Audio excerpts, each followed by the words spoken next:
hiriyaa koo gaarii ishee akka obboleetti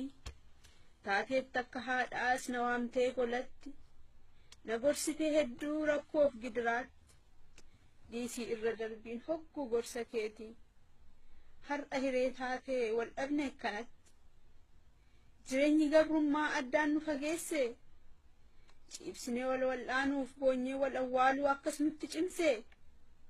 miiltoo biyya ormaa hiriyaa dhugumaa egaa amma wal dhabne isin arguu gonkumaa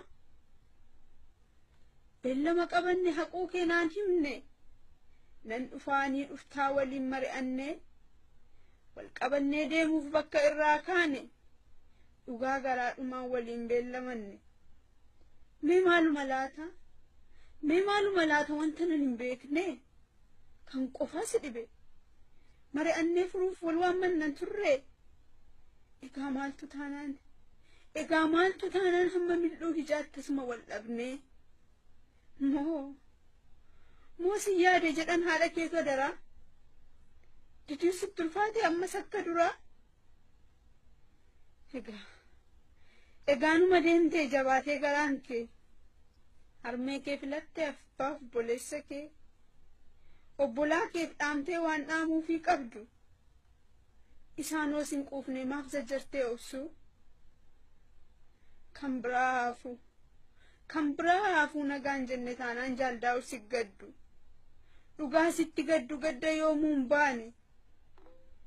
maal waan akka kanaa ammasiif gargar baane safuu yaa gabrummaa yaa salphishtuu akkanaa bara dhufaa darbu boo'ichamma kanaa osoo boonyeen qooriin imimmaan kaleessaa maaliif nu waraanta madaa keenya keessa hiriyaa koo gaarii ishee akka obboleetti maaliifan si dhaabatoo kaatee karaatti dandeesseen dhaabattu madaadha qabdaati garaan